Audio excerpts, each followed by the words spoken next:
कविता में ऐसा क्या है जो कुछ पंक्तियां हमारे जहन में हमेशा के लिए बस जाती हैं? वो सिर्फ शब्द नहीं होते, बल्कि उनमें छिपी एक लय, एक संगीत और एक खास सजावट होती है। आज हम कविता के इसी आर्किटेक्चर यानी छंद और उसके इंटीरियर डिजाइन मतलब अलंकार की दुनिया में एक गहरी छानबीन करने वाले हैं। बिल्कुल।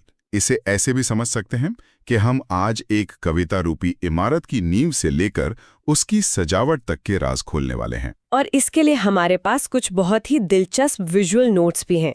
इनमें कई आसान ट्रिक्स और डायग्राम हैं जो इन मुश्किल लगने वाले विषयों को समझाते हैं। हमारा मकसद सिर्फ इन नियमों को रटना नहीं, बल्कि ये समझना है कि एक कवि इन औजारों का इस्तेमाल करके जादू कैसे करता है। तो चलिए इस इमारत की पहली ईंट से शुरुआत करते हैं। ठीक है, तो चलिए इसी गुत्थी को सुलझाते हैं। छंद आखिर है क्या? हमारे नोट्स इसे काव्य का व्याकरण कहते हैं, लेकिन ये सुनने में थोड़ा अकादमिक सा लगता है। असल में इसका मतलब क्या है? देखिए, व्याकरण वाली बात तो सही है, लेकिन उबाऊ नहीं है। अगर कविता एक इमारत है तो छंद उसका ढांचा है, उसकी नींव, उसकी दीवारें। ये वो नियम हैं जो उसे खड़ा रखते हैं, उसे एक आकार देते हैं। आचार्य रामचंद्र शुक्ल ने, जैसा हमारे नोट्स में भी लिखा है, कहा था कि छोटी छोटी सार्थक ध्वनियों के प्रभावपूर्ण सामंजस्य का नाम छंद है। मतलब सरल भाषा में ये कविता का वो कंकाल है जो उसे लय और संगीत देता है। इसके बिना कविता बिखरे हुए गद्य जैसी लगेगी। और इस ढांचे को बनाने के लिए नोट्स में 4 आधार स्तंभों का जिक्र है: वर्ण, मात्रा, यति और गति। ये तो बिल्डिंग ब्लॉक्स हुए फिर। हाँ, ये बुनियाद हैं। वर्ण यानी अक्षर, जैसे क, म, ल। मात्रा यानी उस अक्षर को बोलने में लगने वाला समय। छोटा, जिसे लघु आई कहते हैं, या बड़ा, जिसे गुरु एस कहते हैं। यहीं से लय का सारा गणित शुरू होता है। फिर है यति, मतलब सांस लेने की जगह, ठहराव या कौमा। और गति है वो बहाव, वो रिधम, जिससे कविता बहती चली जाती है। इन चारों से मिलकर ही कविता का संगीत बनता है। हमारे नोट्स बताते हैं कि छंद मुख्य रूप से 3 तरह के होते हैं: मात्रिक, वारणिक और मुक्त छंद। और एक एग्जाम अलर्ट भी है कि लगभग 90% सवाल मात्रिक छंद से ही आते हैं। तो लगता है ज्यादातर इमारतें इसी डिजाइन पर बनी हैं। ये एक बहुत महत्वपूर्ण बात है। मात्रिक छंद में सारा खेल मात्राओं की गिनती का है, जैसे दोहा, चौपाई। वार्णिक छंद में वर्णों यानी अक्षरों की संख्या गिनी जाती है, मात्राओं का वजन नहीं। और तीसरा है मुक्त छंद यानी फ्री वर्स, जहां कवि इन नियमों को तोड़कर अपनी राह बनाता है, जैसे निलाला की जूही की कली। तो चलिए मात्रिक छंद की बारीकियों में चलते हैं। यहाँ एक बहुत आम उलझन को सुलझाया गया है, दोहा बनाम सोरठा। नोट्स में इसके लिए एक रिवर्स गियर ट्रिक दी गई है कि सोरठा दोहे का उल्टा है। पर मेरा सवाल यह है कि कोई कवि सोरठा क्यों चुनेगा? क्या सिर्फ अलग दिखने के लिए? दोहा के पहले और तीसरे चरण में 13 मात्राएं होती हैं और दूसरे चौथे में 11। इसका मतलब है कि दोहा अपनी सबसे मजबूत, सबसे वजनदार बात पहली पंक्ति में ही कह देता है। एक दमदार शुरुआत है, एक घोषणा की तरह जी। जैसे श्री गुरु चरण सरोज रज। अच्छा। और सोरठा, जो इसका उल्टा है, 11-13, वो क्या करता है? सोठा ठीक इसका उल्टा असर पैदा करता है। वो अपनी पहली पंक्ति मतलब 11 मात्रा में एक सवाल, एक उत्सुकता या एक हल्की सी भूमिका बनाता है। हाँ। और उसका असली वजन दूसरी पंक्ति यानी 13 मात्रा पर डालता है। ये पहले सुनो फिर समझो जैसा है। हाँ। ये थोड़ा नरम, ज्यादा विनम्र लगता है। तो चुनाव सिर्फ बनावट का नहीं, बल्कि भाव का भी है। वाह, ये तो पूरा नजरिया ही बदल देता है। अब बात करते हैं चौपाई की। हनुमान चालीसा की वजह से शायद ये सबसे जाना पहचाना छंद है। हाँ, चौपाई को पहचानना बहुत आसान है। हर पंक्ति में ठीक 16 मात्राएं। नोट्स में इसकी एक मजेदार ट्रिक भी है। 4 pi is equal to 4 into 4 is 16। लेकिन इसका असर समझिए। 16 मात्राओं की ये बराबर लय एक निरंतर स्थिर गति पैदा करती है। इसीलिए यह कथा कहने मतलब कहानी सुनाने के लिए एकदम सही है। इसमें कोई उतार चढ़ाव नहीं है, बस एक अविरल प्रवाह, जैसे कोई नदी बह रही हो। और रोला, इसमें 24 मात्राएं होती हैं, 11 और 13 पर यति के साथ। ये भी तो सोरठा के 11-13 जैसा लगता है। यहाँ फर्क कैसे समझें? यहाँ फर्क समझना जरूरी है। देखिए, सोरठा को एक छोटी 2 वाक्यों वाली बातचीत समझिए। एक सवाल 11 मात्रा और फिर एक जवाब 13 मात्रा, बात खत्म। जबकि रोला एक लंबा पूरा वाक्य है। उसमें 11 मात्राओं के बाद बस सांस लेने के लिए एक छोटा सा कॉमा मतलब यति आता है, लेकिन बात 24 मात्राओं के बाद ही पूरी होती है।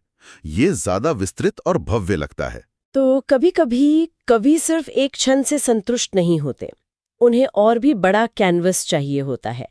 यहीं पर हमारे नोट्स में बताए गए संयुक्त छंद आते हैं, जहां दो अलग-अलग छंदों को मिलाकर कुछ नया बनाया जाता है। बिल्कुल, जैसे एक आर्किटेक्ट दो अलग अलग स्टाइल मिलाकर एक नई डिजाइन बनाता है। कुंडलियां जो दोहा और रोला को मिलाकर बनता है, इसकी सबसे बड़ी पहचान ये है कि यह जिस शब्द से शुरू होता है उसी पर खत्म होता है। ये अपनी बात को एक चक्र में पूरा करता है, उसे मजबूती से स्थापित करता है। इसी तरह छप्पे है जो रोला और उल्लाला से मिलकर बनता है, वो और भी जटिल संरचना है। मात्रिक छंद के बाद नोट्स में वार्णिक छंद का भी जिक्र है।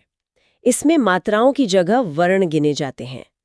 इसे समझने के लिए यामा ताराज भांसलगा जैसा एक सूत्र दिया गया है, जो देखने में काफी डरावना लग सकता है। हाँ, ये सूत्र पहली नजर में थोड़ा जटिल लगता है, लेकिन इसका सार बस इतना है कि यह छोटे और बड़े अक्षरों के 3-3 के समूह बनाता है, जिन्हें गण कहते हैं। ये ठीक वैसा ही है जैसे कोई संगीतकार सुरों का एक खास पैटर्न बनाता है, जैसे सारेगा या गामापा। आज हम इसमें ज्यादा गहरे नहीं उतरेंगे, क्योंकि जैसा हमारे नोट्स कहते हैं, ज्यादातर कविताएं मात्राओं के खेल पर ही आधारित होती हैं। नोट्स में एक एग्जाम मास्टर ट्रिक के तौर पे एक फ्लो चार्ट भी है। पहली लाइन की मात्राएं गिनो, 16 है तो चौपाई, 13 है तो दोहा, 11 है तो सोरठा। ये तो बहुत साफ है, लेकिन क्या कविता हमेशा इतने सीधे नियमों में बंधती है? क्या कोई ऐसा उदाहरण है जहां ये ट्रिक फेल हो जाए? यह एक शानदार सवाल है। यह फ्लोचार्ट एक बेहतरीन फील्ड गाइड है। यह आपको 90% मामलों में सही छंद पहचानने में मदद करेगा। लेकिन कवि कलाकार होते हैं, गणितज्ञ नहीं। वे कभी-कभी नियमों को थोड़ा मोड़ देते हैं। तो इसे एक कानून की किताब की तरह नहीं, बल्कि एक शुरुआती गाइड की तरह दिखना चाहिए। यह आपको सही दिशा दिखाता है, पर असली समझ तो कविता के भाव और लय को महसूस करने से ही आती है। ठीक है, तो हमने कविता की इमारत का ढांचा, उसकी दीवारें और छत समझ ली। अब आते हैं उस हिस्से पर जो उसे घर बनाता है, उसकी सजावट, उसका रंग रोगन, यानी अलंकार। बिल्कुल, अलंकार यानी आभूषण। अगर छंद शरीर है तो अलंकार उसके गहने हैं। ये कविता को सिर्फ सुंदर नहीं बनाते, बल्कि उसके अर्थ को और गहरा और असरदार बनाते हैं। नोट्स इन्हें दो मुख्य भागों में बांटते हैं, शब्दालंकार और अर्थालंकार। ये विभाजन क्यों जरूरी है? ये इसलिए जरूरी है क्योंकि इससे पता चलता है कि चमत्कार कहाँ छिपा है। शब्दालंकार में जादू शब्द की ध्वनि में होता है। अगर आप उस शब्द को हटाकर उसका पर्यायवाची रख दें तो जादू खत्म। और अर्थालंकार में सुंदरता शब्द में नहीं बल्कि उसके अर्थ में होती है। वहां आप पर्यायवाची रख भी दें तो भी अलंकार बना रहेगा। चलिए शब्दालंकार से शुरू करते हैं। सबसे पहले है अनुप्रास, यानी वर्णों का दोहराव। तरणी तनुजा तट तमाल, ये तो हम सब ने सुना है, लेकिन इसका मकसद क्या है? सिर्फ अच्छा लगना? अच्छा लगना ही इसका पहला मकसद है। इसे साउंड लूप भी कह सकते हैं। ये दोहराव हमारे कानों को अच्छा लगता है, एक संगीत पैदा करता है। लेकिन इसका एक और गहरा काम है। ये पंक्तियों को आपस में गूंथता है, उन्हें यादगार बनाता है। इसी का एक रूप है अंत्यानुप्रास, यानी तुकबंदी या राइम, जिसके बिना शायद 99% गाने अधूरे लगेंगे। यहाँ एक कंफ्यूजन जोन भी है, यमक और श्लेष। इनमें अक्सर गड़बड़ हो जाती है। दोनों में ही एक शब्द के कई अर्थों का खेल है। हाँ, लेकिन दोनों में एक बुनियादी फर्क है। यमक अलंकार को ऐसे समझिए जैसे एक कमरे में दो हमशक्ल जुड़वा भाई हैं, पर दोनों की पर्सनैलिटी अलग है। शब्द दिखता एक जैसा है, पर वो दो अलग अलग चीजें हैं। जैसे कनक कनक ते सौगुनी, यहाँ एक कनक मतलब सोना और दूसरा कनक मतलब धतूरा। ये दो अलग अलग शब्द हैं जो सिर्फ दिखने में एक जैसे हैं। और श्लेष? श्लेष का मतलब ही है चिपका हुआ। यहाँ एक ही इंसान है जो कई अलग अलग किरदार निभा रहा है। शब्द एक ही बार आता है पर उसमें कई अर्थ चिपके होते हैं। जैसे रेमन पानी राखिए में पानी शब्द अकेले ही मोती के लिए चमक, मनुष्य के लिए इज्जत और चूने के लिए जल का काम कर रहा है। कमाल है। अब आते हैं अर्थालंकारों पर, जहां खेल अर्थ का है। सबसे पहले है उपमा। उपमा यानी तुलना। ये अलंकारों में सबसे सीधा और सरल है। जब हम कहते हैं चांद सा रोशन चेहरा, इसे पहचानने की मास्टर ट्रिक है सा, सी, से, सरिस जैसे शब्दों को ढूंढना। ये दो चीजों के बीच एक पुल बनाता है। लेकिन यहाँ एक और दिलचस्प सवाल उठता है। हमारे नोट्स में रूपक और उत्प्रेक्षा भी हैं। एक कवि उपमा की जगह रूपक क्यों इस्तेमाल करेगा? जब आप कह सकते हैं कमल जैसे चरण, तो चरण कमल कहने की क्या जरूरत है? ये दूरी का खेल है। उपमा मतलब जैसे तुलना तो करती है, पर एक दूरी बनाए रखती है।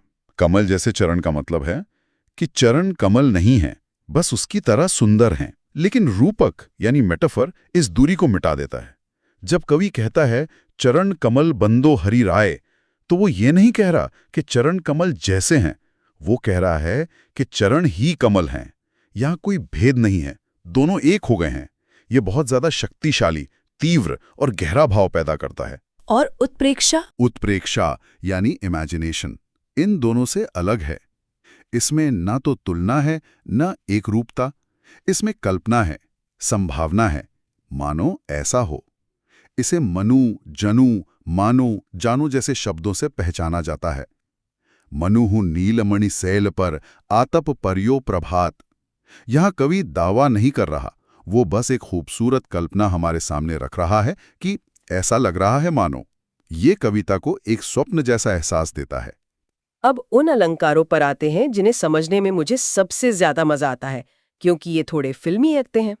पहला है अतिशयोक्ति। मुझे तो ये बॉलीवुड के एक्शन सीन जैसा लगता है। बिल्कुल सही पकड़ा आपने। अतिशयोक्ति यानी हाइपरबोल का मतलब ही है किसी बात को इतना बढ़ा चढ़ाकर कहना कि यकीन करना मुश्किल हो जाए, लेकिन उसका असर सीधा दिल पर हो। हनुमान की पूंछ में लगन न पाई आग, लंका सिगरी जल गई। यहां तर्क नहीं, भावना देखी जाती है। और दूसरा है मानवीकरण। मानवीकरण, पर्सोनिफिकेशन, कविता को जिंदा कर देता है। जब हम प्रकृति या निर्जीव चीजों को इंसानों की तरह महसूस करते हैं, हंसते रोते दिखाते हैं, जैसे फूल हंसे, कलियां मुस्काईं। हाँ, या जैसे मेरी कार सुबह स्टार्ट होने से मना कर देती है, तो मुझे लगता है कि वो मुझसे नाराज है। ये भी तो एक तरह का मानवीकरण ही हुआ। बिल्कुल, हम सब अपनी जिंदगी में इसका इस्तेमाल करते हैं। कवि बस इसे शब्दों में ढालकर अमर कर देता है, या पाठक को प्रकृति से भावनात्मक रूप से जोड़ता है। नोट्स के आखिर में कुछ स्पेशल केस अलंकार भी हैं, जैसे विभावना। ये तो जादू जैसा लगता है। हाँ, ये बहुत काव्यात्मक विचार है। बिनु पग चले सुने बिनु काना, मतलब बिना कारण के काम हो रहा है। हाँ, यह तर्क की दुनिया से परे जाकर एक चमत्कार, एक दैवीय शक्ति की भावना पैदा करता है। यह कविता की शक्ति है। और अंत में एक बहुत उपयोगी एग्जाम नाइट चीट शीट है, एक तालिका। लेकिन अब मुझे लग रहा है कि ये सिर्फ एक चीट शीट नहीं है, बल्कि एक तरह से कवि के टूल बॉक्स का नक्शा है। आपने बहुत अच्छी बात कही। ये वही है। उपमा तुलना का औजार है, रूपक एक रूपता का औजार है, उत्प्रेक्षा कल्पना का औजार है, यमक हम शक्ल का औजार है, और श्लेष एक में अनेक का औजार।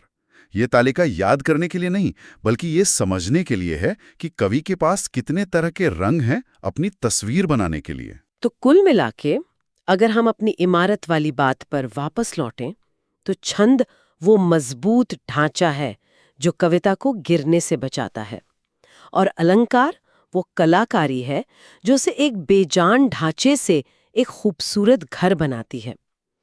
इन ट्रिक्स और पैटर्न को समझने के बाद ये विषय उतने भी मुश्किल नहीं लगते। बिल्कुल, और इन तत्वों को समझना सिर्फ परीक्षा के लिए ही नहीं, बल्कि कविता, गीत, यहाँ तक कि अच्छी स्पीच के आनंद को महसूस करने के तरीके को भी बदल देता है।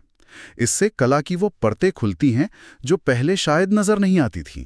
आप समझने लगते हैं कि कोई बात आप पर इतना गहरा असर क्यों कर रही है। जाते जाते एक सवाल सोचने के लिए छोड़ते हैं।